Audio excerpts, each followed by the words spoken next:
Yan, mamumulo tayo sa loob ngayon. Bibisitahin natin yung ating mga bamboo nests. Check natin kung saan-saan pa rin ba sila nangingitlog or consistent sila na nandun sa bamboo nests. Tingnan natin.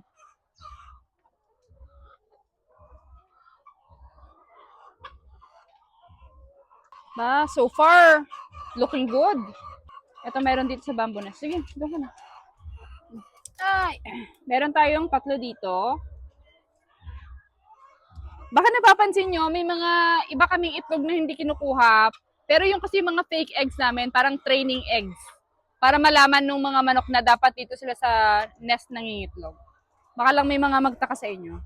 Excuse me. Ay, mukhang nangingitlog siya. Hindi ko muna siya istorbohin. Kasi mukhang nagalit siya nung tinouch ko. Ayun pala, ito, mga nakapila sila, kumakain sila. Bago naming feeder. Ayan. So parang yung pwesto nung parang yung tulad ng water namin. Yan, doon namin lalagay yung mga feeders nila. Yun nga. Excuse me. Ay! Aggressive. Hey!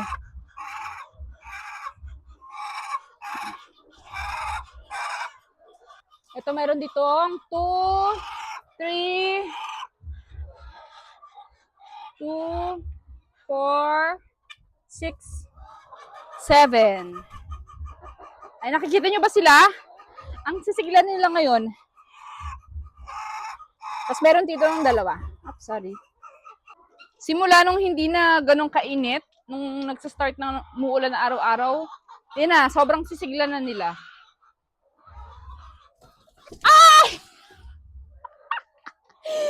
Oh my God! Nabasag yung isa! Nabasag!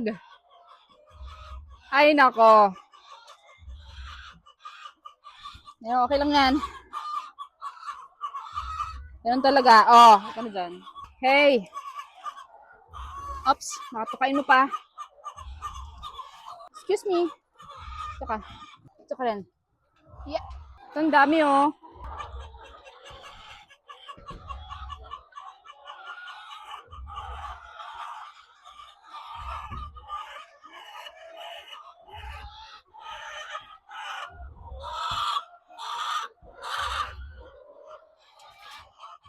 Kung magki-cage free setup kayo ng RTL, hindi pwede yung maarte kayo dun sa amoy, maarte kayo sa mga manok. Kailangan game lang. Kasi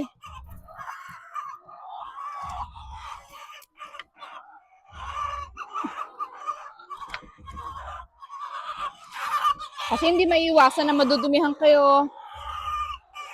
Tutukain kayo ng mga manok.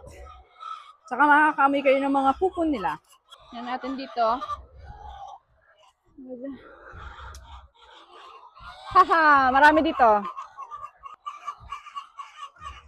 Ay! Okay. Feeling ko meron din dito sa kabila eh. Dito sa kabilang manok. Okay, meron isa. Mukhang okay na. Babalikan ko na lang yung isang nasa dulo kanina kasi mukhang nangingitog pa siya kaya hindi ko inistorbo. Yan, meron pang 3. Oh. And salamat!